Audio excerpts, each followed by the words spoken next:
Chapitre 10. L'homme des eaux. C'était le commandant du bord qui parlait ainsi. À ces mots, Ned Land se releva subitement.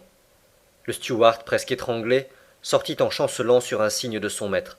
Mais tel était l'empire du commandant à son bord, que pas un geste ne trahit le ressentiment dont cet homme devait être animé contre le Canadien.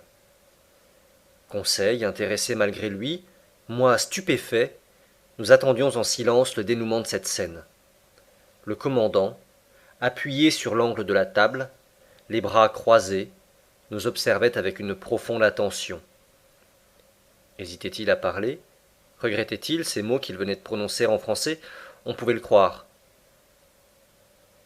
Après quelques instants d'un silence qu'aucun de nous ne songea à interrompre, Messieurs, dit-il d'une voix calme et pénétrante, je parle également le français, l'anglais, l'allemand et le latin. J'aurais donc pu vous répondre dès notre première entrevue, mais je voulais vous connaître d'abord, réfléchir ensuite. Votre quadruple récit, absolument semblable au fond, m'a affirmé l'identité de vos personnes. Je sais maintenant que le hasard a mis en ma présence monsieur Pierre Aronnax, professeur d'histoire naturelle au Muséum de Paris, chargé d'une mission scientifique à l'étranger, Conseil, son domestique, et Ned Land, d'origine canadienne, harponneur à bord de la frégate l'Abraham Lincoln de la Marine nationale des États-Unis d'Amérique. Je m'inclinai d'un air d'assentiment. Ce n'était pas une question que me posait le commandant, donc pas de réponse à faire. Cet homme s'exprimait avec une aisance parfaite, sans aucun accent. Sa phrase était nette, ses mots justes, sa facilité d'élocution remarquable. Et cependant je ne sentais pas en lui un compatriote. Il reprit la conversation en ces termes. Vous avez trouvé sans doute, monsieur, que j'ai longtemps tardé à vous rendre cette seconde visite. C'est que, votre identité reconnue, je voulais peser mûrement le parti à prendre envers vous. J'ai beaucoup hésité. Les plus fâcheuses circonstances vous ont mis en présence d'un homme qui a rompu avec l'humanité. Vous êtes venu troubler mon existence. Involontairement, dis-je. Involontairement, répondit l'inconnu en forçant un peu sa voix. Est-ce involontairement que l'Abraham Lincoln me chasse sur toutes les mers? Est-ce involontairement que vous avez pris passage à bord de cette frégate? Est-ce involontairement que vos boulets ont rebondi sur la coque de mon navire? Est-ce involontairement que maître Land m'a frappé de son harpon? Je surpris dans ces paroles une irritation contenue, mais à ces récriminations j'avais une réponse toute naturelle à faire et je la fis. Monsieur, dis-je, vous ignorez sans doute les discussions qui ont eu lieu à votre sujet en Amérique et en Europe. Vous ne savez pas que divers accidents provoqués par le choc de votre appareil sous-marin ont ému l'opinion publique dans les deux continents. Je vous fais grâce des hypothèses sans nombre par lesquelles on cherchait à expliquer l'inexplicable phénomène dont seul vous aviez le secret. Mais sachez qu'en vous poursuivant jusque sur les hautes mers du Pacifique, l'Abraham Lincoln croyait chasser quelque puissant monstre marin dont il fallait à tout prix délivrer l'océan. Un demi-sourire détendit les lèvres du commandant. Puis d'un ton plus calme, « Monsieur Aronnax, répondit-il, oseriez-vous affirmer que votre frégate n'aurait pas poursuivi et canonné un bateau sous-marin aussi bien qu'un monstre? » Cette question m'embarrassa, car certainement le commandant Farragut n'eût pas hésité. Il eût cru de son devoir de détruire un appareil de ce genre tout comme un narval gigantesque. Vous comprenez donc, monsieur, reprit l'inconnu, que j'ai le droit de vous traiter en ennemi. Je ne répondis rien, et pour cause. À quoi bon discuter une proposition semblable quand la force peut détruire les meilleurs arguments? J'ai longtemps hésité, reprit le commandant. Rien ne m'obligeait à vous donner l'hospitalité. Si je devais me séparer de vous, je n'avais aucun intérêt à vous revoir. Je vous remettais sur la plate-forme de ce navire qui vous avait servi de refuge. Je m'enfonçais sous les mers et j'oubliais que vous aviez jamais existé. N'était-ce pas mon droit? C'était peut-être le droit d'un sauvage, répondis-je. Ce n'était pas celui d'un homme civilisé. Monsieur le professeur, répliqua vivement le commandant, je ne suis pas ce que vous appelez un homme civilisé. J'ai rompu avec la société tout entière pour des raisons que moi seul j'ai le droit d'apprécier. Je n'obéis donc point à ces règles, et je vous engage à ne jamais les invoquer devant moi. Ceci fut dit nettement. Un éclair de colère et de dédain avait allumé les yeux de l'inconnu, et dans la vie de cet homme j'entrevis un passé formidable. Non seulement il s'était mis en dehors des lois humaines, mais il s'était fait indépendant, libre dans la plus rigoureuse acception du mot, hors de toute atteinte. Qui donc oserait le poursuivre au fond des mers, puisqu'à leur surface il déjouait les efforts tentés contre lui? Quel navire résisterait au choc de son monitor sous-marin? Quelle cuirasse, si épaisse qu'elle fût, supporterait les coups de son éperon? Nul entre les hommes ne pouvait lui demander compte de ses œuvres. Dieu s'il y croyait, sa conscience s'il en avait une, étaient les seuls juges dont il pût dépendre. Ces réflexions traversaient rapidement mon esprit pendant que l'étrange personnage se taisait, absorbé et comme retiré en lui-même. Je le considérais avec un effroi mélangé d'intérêt, et sans doute, ainsi qu'Œdipe considérait le sphinx. Après un long silence, le commandant reprit la parole. J'ai donc hésité, dit-il, mais j'ai pensé que mon intérêt pouvait s'accorder avec cette pitié naturelle à laquelle tout être humain a droit. Vous resterez à mon bord, puisque la fatalité vous y a jeté. Vous y serez libre, et en échange de cette liberté, toute relative d'ailleurs, je ne vous imposerai qu'une seule condition. Votre parole de vous y soumettre me suffira. Parlez, monsieur, répondis-je. Je pense que cette condition est de celles qu'un honnête homme peut accepter. Oui, monsieur, et la voici.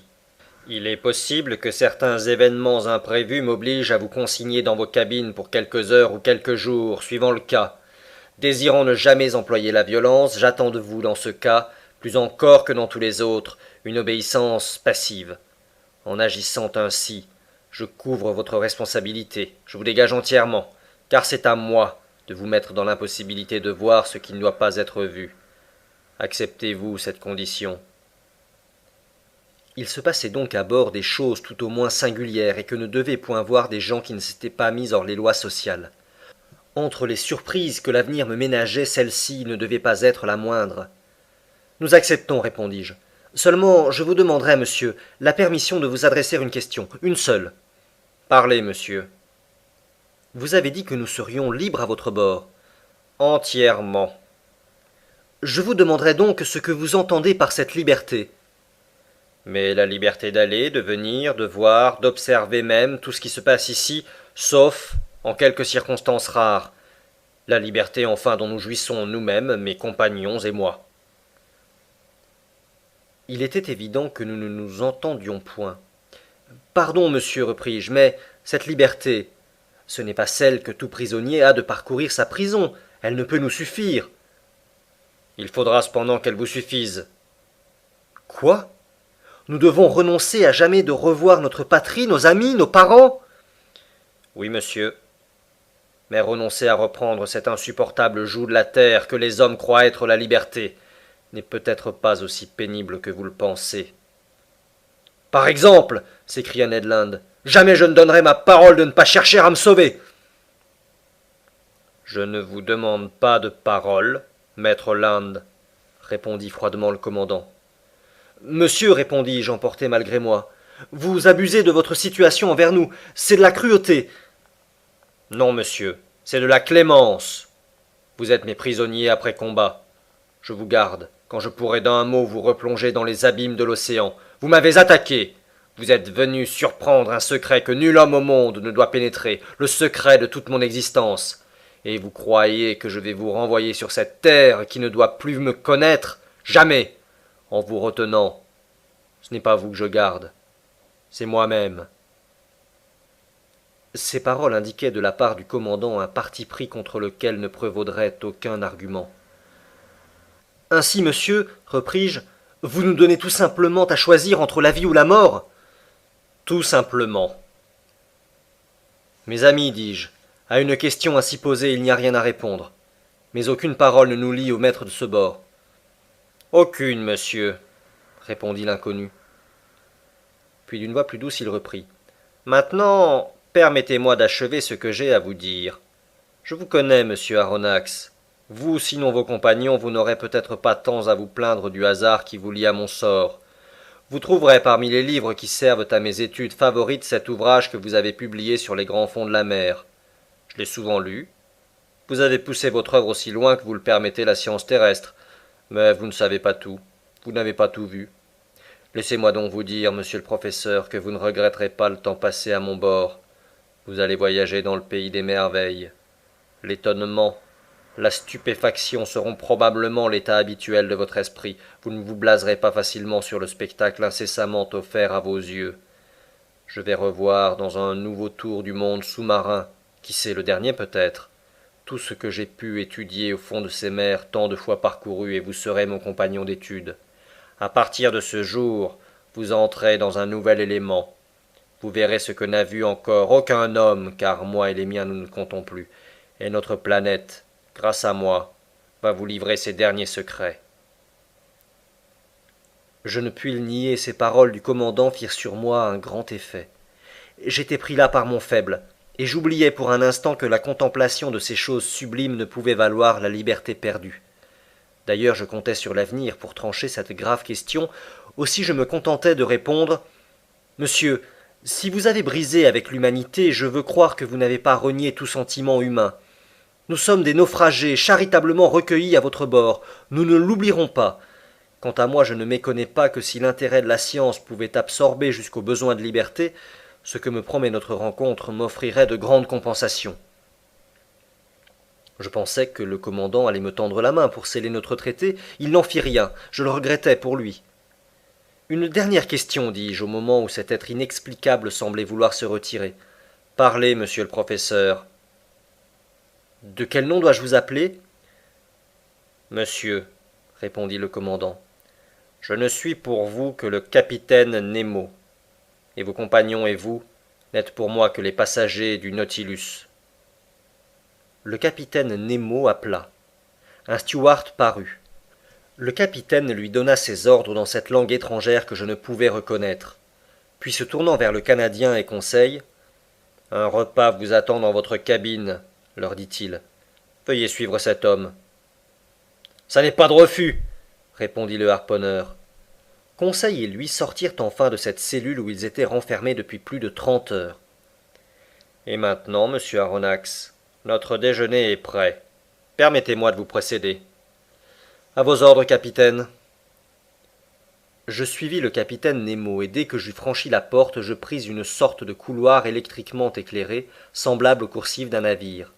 Après un parcours d'une dizaine de mètres, une seconde porte s'ouvrit devant moi. J'entrai alors dans une salle à manger, ornée et meublée avec un goût sévère. De hauts dressoirs de chêne, incrustés d'ornements d'ébène, s'élevaient aux deux extrémités de cette salle, et sur leurs rayons à lignes ondulées étincelaient des faïences, des porcelaines, des verreries d'un prix inestimable. La vaisselle plate y resplendissait sous les rayons que versait un plafond lumineux dont de fines peintures tamisaient et adoucissaient l'éclat. Au centre de la salle était une table richement servie. Le capitaine Nemo m'indiqua la place que je devais occuper. « Asseyez-vous, me dit-il, et mangez comme un homme qui doit mourir de faim. » Le dîner se composait d'un certain nombre de plats dont la mer seule avait fourni le contenu, et de quelques mets dont j'ignorais la nature et la provenance. J'avouerai que c'était bon, mais avec un goût particulier auquel je m'habituais facilement. Ces divers aliments me parurent riches en phosphore, et je pensais qu'ils devaient avoir une origine marine. Le capitaine Nemo me regardait. Je ne lui demandai rien, mais il devina mes pensées, et il répondit de lui-même aux questions que je brûlais de lui adresser. « La plupart de ces mets vous sont inconnus, me dit-il. Cependant, vous pouvez en user sans crainte. Ils sont sains et nourrissants. Depuis longtemps, j'ai renoncé aux aliments de la terre et je ne m'en porte pas plus mal. Mon équipage, qui est vigoureux, ne se nourrit pas autrement que moi. » Ainsi dis-je, tous ces aliments sont des produits de la mer ? Oui, monsieur le professeur. La mer fournit à tous mes besoins. Tantôt je mets mes filets à la traîne et je les retire, prêts à se rompre. Tantôt je vais chasser au milieu de cet élément qui paraît être inaccessible à l'homme et je force le gibier qui gîte dans mes forêts sous-marines. Mes troupeaux, comme ceux du vieux pasteur de Neptune, paissent sans crainte les immenses prairies de l'océan. J'ai là une vaste propriété que j'exploite moi-même et qui est toujours ensemencée par la main du Créateur de toutes choses. Je regardai le capitaine Nemo avec un certain étonnement, et je lui répondis « Je comprends parfaitement, monsieur, que vos filets fournissent d'excellents poissons à table.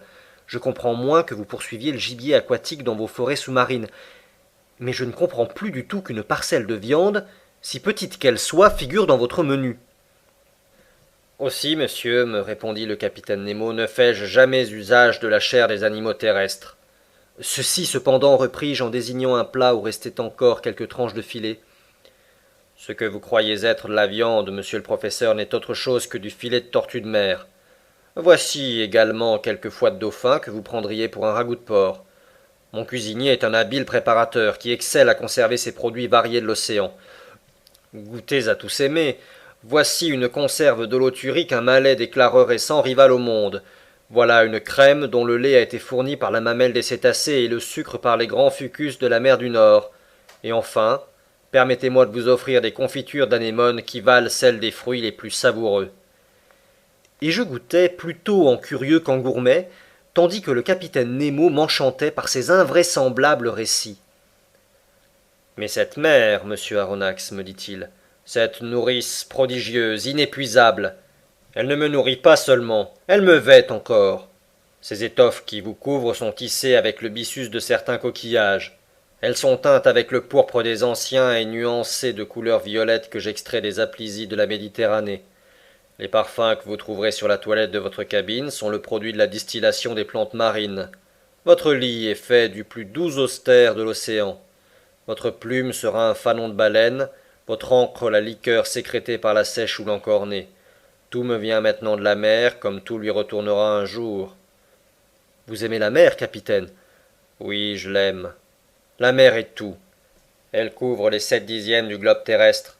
Son souffle est pur et sain, c'est l'immense désert où l'homme n'est jamais seul, car il sent frémir la vie à ses côtés. La mer n'est que le véhicule d'une surnaturelle et prodigieuse existence. Elle n'est que mouvement et amour. C'est l'infini vivant, comme l'a dit un de vos poètes. Et en effet, monsieur le professeur, la nature s'y manifeste par ses trois règnes, minéral, végétal, animal. Ce dernier y est largement représenté par les 4 groupes de zoophytes, par 3 classes des articulés, par 5 classes des mollusques, par 3 classes des vertébrés, les mammifères, les reptiles et ces innombrables légions de poissons, ordre infini d'animaux qui comptent plus de 13 000 espèces dont un dixième seulement appartient à l'eau douce. La mer est le vaste réservoir de la nature. C'est par la mer que le globe a pour ainsi dire commencé, et qui sait s'il ne finira pas par elle. Là est la suprême tranquillité. La mer n'appartient pas aux despotes. À sa surface, ils peuvent encore exercer des droits iniques, s'y battre, s'y dévorer, y transporter toutes les horreurs terrestres. Mais à 30 pieds au-dessous de son niveau, leur pouvoir cesse, leur influence s'éteint, leur puissance disparaît. Ah, monsieur, vivez, vivez au sein des mers, là seulement est l'indépendance, là je ne reconnais pas de maître, là je suis libre. Le capitaine Nemo se tut subitement au milieu de cet enthousiasme qui débordait de lui. S'était-il laissé entraîner au-delà de sa réserve habituelle? Avait-il trop parlé? Pendant quelques instants, il se promena très agité. Puis ses nerfs se calmèrent, sa physionomie reprit sa froideur accoutumée, et se tournant vers moi, « Maintenant, monsieur le professeur, dit-il, si vous voulez visiter le Nautilus, je suis à vos ordres. »